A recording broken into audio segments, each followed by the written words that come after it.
The lead up to the combine, I was trying to figure out what Shedeur was going to do at the combine. Was he going to throw there, or was he going to wait for his pro day? So I contact someone who kind of works with the Sanders family, and I say, who's the point man? Like, he doesn't have an agent. Who's kind of the person that media talks to, so I could figure out if he's throwing? And the response I get is, Coach will contact you directly. And I'm like, Coach? Okay, well, there's not that many coaches. I'm like, would probably be Deion, but that's kind of strange, but okay. 5 minutes later, I get a FaceTime from a number I don't recognize. You think you know how the NFL draft works? Think again.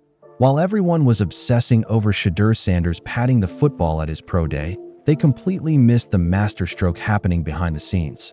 Deion Sanders didn't just raise a quarterback. He engineered the most brilliant media manipulation in draft history. When Ian Rapoport needed answers about Shedeur's combined plans, he didn't get a typical agent callback. He got a FaceTime from Coach Prime himself, with his son handling the conversation like a seasoned veteran. This wasn't just father-son bonding. This was calculated genius that's got NFL teams questioning everything they thought they knew about managing the spotlight. And the Tennessee Titans? They just proved Deion's strategy is working exactly as planned. Listen, I've been following the NFL draft for years, and I've never seen anything like what's happening with the Sanders family right now. Everyone's talking about whether Shedeur can throw deep, whether he's patting the ball too much, whether he's worth a top 3 pick. But they're missing the real story here, and it's absolutely genius. Let me paint you a picture of what really went down when one of the most connected NFL insiders in the business tried to get information about Shedeur Sanders. We're talking about Ian Rapoport here. This guy has direct lines to every agent, every front office executive, every major decision maker in the league. When he wants information, he gets it within minutes. But when he reached out about Shedeur, everything changed. Picture this. Rapoport contacts someone who works with the Sanders family, asking the simple question every reporter asks: who's the point person for media? Who handles the interviews? In the NFL, this is standard procedure. You call the agent, you get your answers, you move on. But the response Rapoport got should have been the first sign that this family operates on an entirely different level. Coach will contact you directly. Now, if you're Rapoport, you're probably thinking, Coach? What coach? There aren't that many coaches who would personally handle their players' media requests. This isn't normal. This is completely unprecedented. Most coaches wouldn't even know a reporter's phone number, let alone personally call them back. But 5 minutes later, and I want you to really think about this timeline. 5 minutes later, Rapoport's phone rings. Not a call, a FaceTime, from a number he doesn't recognize. And when he answers, it's Deion freaking Sanders, calling him directly, with his kids in the car getting excited about seeing Coach Prime on their dad's phone. Now here's where it gets absolutely brilliant. And this is the part that should have every NFL front office taking notes. Deion doesn't just chat with Rapoport and give him some generic coach speak answers.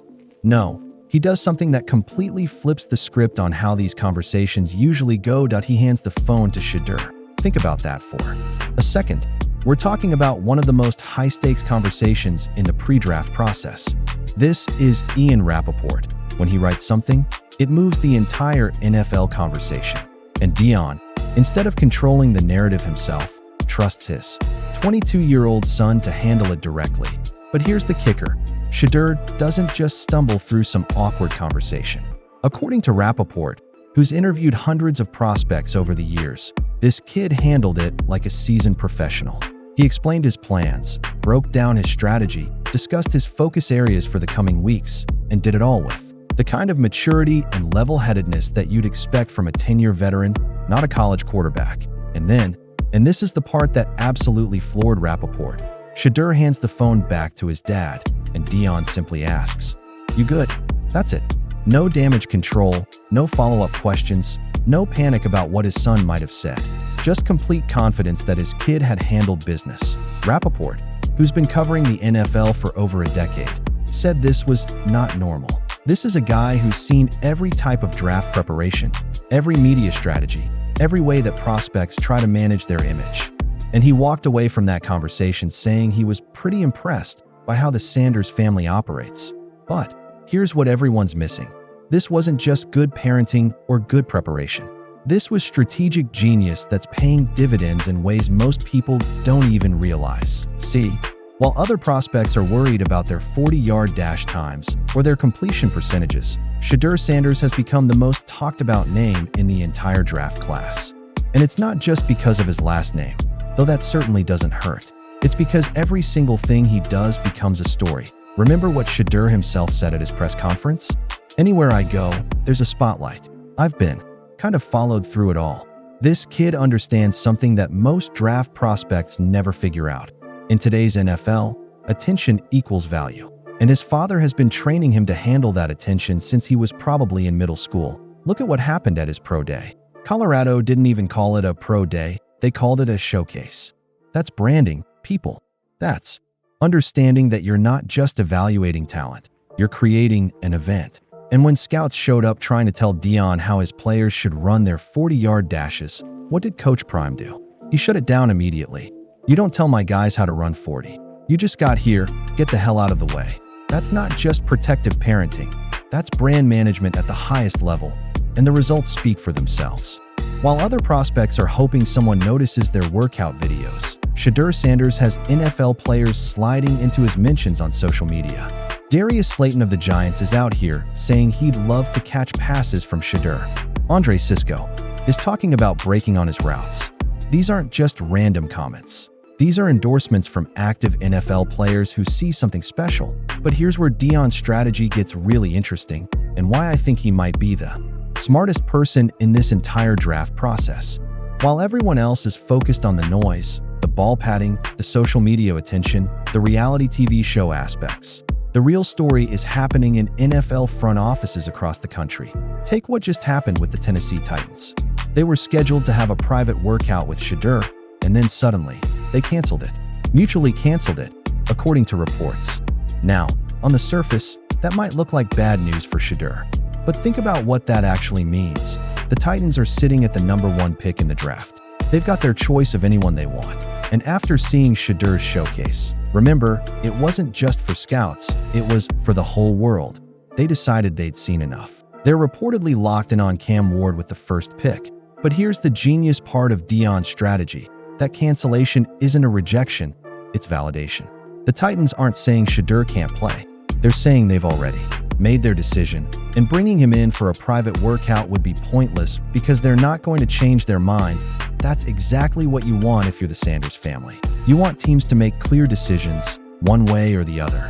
You don't want to be stuck in limbo, wondering if teams are interested or just going through the motions. And for the teams that are genuinely interested, they've already seen everything they need to see. They watched him handle pressure all season at Colorado. They saw him manage the spotlight during the most scrutinized college football season in recent memory. They watched him rebuild a program that was absolutely terrible before he got there. Speaking of Colorado, let's address the elephant in the room that everyone keeps bringing up, the win-loss record. People love to point out that Colorado didn't have a great record during Shedeur's time there, as if that somehow diminishes what he accomplished. But here's what those people are missing.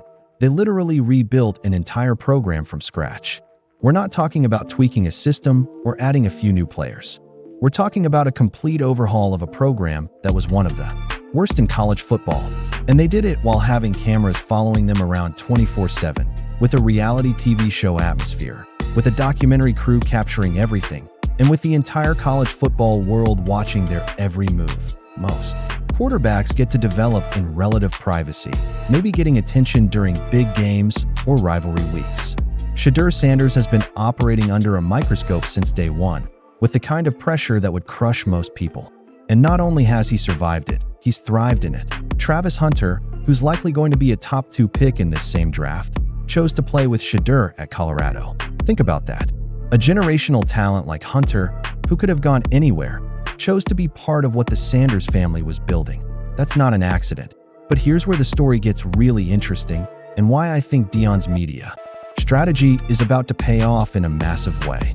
While everyone's been focused on the spectacle, on the attention, on the social media drama, they've missed the most important part of this entire process, the actual football evaluation. Remember what Ian Rapoport said about the arm strength questions. People were apparently saying Shedeur couldn't throw deep, and he proved at his showcase that those concerns were completely unfounded. But here's the thing, who was saying he couldn't throw deep? Rapoport couldn't even find the source of those rumors. That's strategic leak management right there. Create a narrative that your player needs to overcome, then have him dominate the exact area where people had concerns. It's like setting up the perfect comeback story. And the ball padding controversy? Come on. Drake May does it. Aaron Rodgers does it. But somehow when Shedeur does it, it becomes a potentially devastating flaw. That's not evaluation. That's looking for reasons to criticize because you can't find real problems with his game. Dan Orlov's guy, who actually knows what he's talking about, wasn't even criticizing Shedeur's deep ball. He was just saying that 55% of Shedeur's passes in college were within 5 yards of the line of scrimmage, and he wanted to see him open up the offense. That's legitimate analysis, not criticism. But even that gets twisted into experts doubt his arm strength in the social media echo chamber. And then when Shedeur proves those doubts wrong at his showcase, it becomes a story about him silencing critics. See how this works? Deion has created a situation where his son literally can't lose. If people praise him, great. If people criticize him, he gets to prove them wrong and look even better. Here's what I think is really happening, and why NFL teams are probably more interested in Shedeur Sanders than they're letting on publicly. This isn't just about drafting a quarterback. It's about drafting a brand, a marketable face of the franchise, someone who can handle pressure and attention at the highest level. In today's NFL, with social media and 24/7 coverage, you need a quarterback who can thrive under the spotlight. And Shedeur Sanders has been proving he can do exactly that since he was in high school. The mental makeup, the media training, the ability to handle controversy and turn it into motivation. These are skills that you can't teach. Either you have them or you don't. And after watching how the Sanders family operates, after seeing how Shedeur handles himself in high-pressure situations, after witnessing the level of professionalism and maturity he brings to every interaction, I think NFL teams are starting to realize they might be looking at something special. Ian Rapoport, who's evaluated hundreds of prospects, said he has no idea what differentiates a great quarterback prospect who's going to succeed and one who does not. But after that FaceTime conversation, after seeing how Deion and Shedeur handle their business, he walked away impressed. And if you can impress one of the most connected, most experienced NFL insiders in the business, you're probably doing something right. So while everyone's debating whether Shedeur is worth a top 3 pick, whether he's reaching if taken early, whether teams should pass on him for other prospects, remember this: Deion Sanders didn't accidentally create the most talked about quarterback in this draft class. This is the result of years of strategic planning, media training, and brand building that's unlike anything we've ever seen in the NFL draft process. And it's about to pay off in a massive way. The question isn't whether Shedeur Sanders can handle the pressure of being an NFL quarterback. He's been handling pressure his entire life. The question is whether NFL teams are smart enough to recognize genius when they see it. What do you think? Is Deion Sanders the greatest sports parent of all time? Or is all this attention actually hurting Shedeur's draft stock? Let me know in the comments below, and don't forget to subscribe for more NFL draft content that goes beyond the surface level takes you'll see everywhere else.